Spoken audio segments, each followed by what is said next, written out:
వారితో అక్రమ సంబంధాలు ఉన్నాయంటూ తన మాజీ ప్రియుడు ఆమెను గాయపరిచిన సంఘటన బుచ్చిరెడ్డిపాలెం మండలం కనిగిరి రిజర్వాయర్ వద్ద చోటు చేసుకుంది. ఆమెకు ఇదివరకే వివాహం అయినప్పటికీ గత 7 సంవత్సరములుగా ఆమెతో వైవాహిక జీవితం కొనసాగిస్తున్నానని, ప్రస్తుతం ఆమె మరొకరితో అక్రమ సంబంధం పెట్టుకుని తప్పు చేస్తుందని, ఆమెను మందలించడానికే తప్ప మరే ఉద్దేశం లేదని శ్రీకాంత్ తెలియజేశాడు. ఆమెకు వేరే వారితో పేరు? నా పేరు మరియా. మీరు యాడ్ నుంచి వచ్చారు?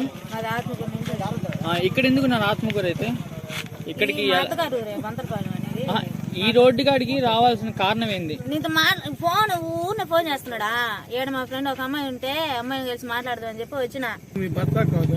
నా భర్త అంటే ఇంక నేనేం చెప్పాను, తీసుకోపోయి పెళ్లి చేసుకునేండు. సరేనా, ఆల్రెడీ నాకు మ్యారేజ్ అయింది. మ్యారేజ్ అయిన తర్వాత కూడా తను నన్ను ఇష్టపడి తీసుకుపోయి చేసుకునేండు. చేసుకుని కానించి ఒకటే ఇదే తగు తంటాలు. నేను వద్దని చెప్పి మానుకుంటా ఉంటే మళ్ళీ వెంట పడతా ఉన్నాడు, నువ్వు కావాలని. నా ఫ్రెండ్ కలదు అని చెప్పి వచ్చిన ఆడ బస్ స్టాండ్ గా నిలబడి నీతో మాట్లాడాలా రా, చేయి పట్టుకొని లాక్కొని వచ్చేసి ఏడికి ఎందుకు మాట్లాడేది ఏంటంటే, నీకు ఏదైనా సంబంధం కావాలంటే స్టేషన్ గడిపోదా, ఆడ మనం అన్ని రచ్చి ఇచ్చినాం కదా, ఆడ పోయి మాట్లాడుకుందాము అలాంటి.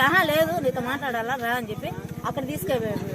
ఆడ వాళ్ళందరూ కనుక్కునే తలకి మళ్ళీ ఇటు తీసుకొచ్చి ఏడ ఇంత కొట్టింది.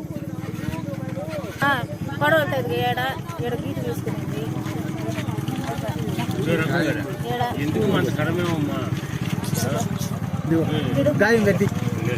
కొట్టిండు చూడు. మళ్ళీ ఈ భక్తి కూడా మా ఊరోళ్ళు మంచోళ్ళు కాబట్టి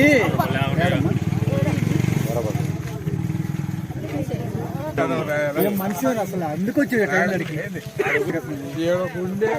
లేకపోతే అసలు అయిపోతా. అది కాదమ్మా, బెంగళూరు వెళ్ళిపోవచ్చు బస్ ఎక్కినావు.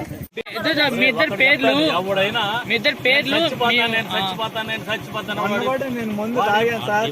అన్న కూడా నేను పురుగుల మందు తాగలేదని ఎవరో చెప్పమనండి మా ఊరు అని చెప్పేసి ప్రతిరోజు నాకు ఫోన్లు చేయింది, మెసేజ్లు చేయింది.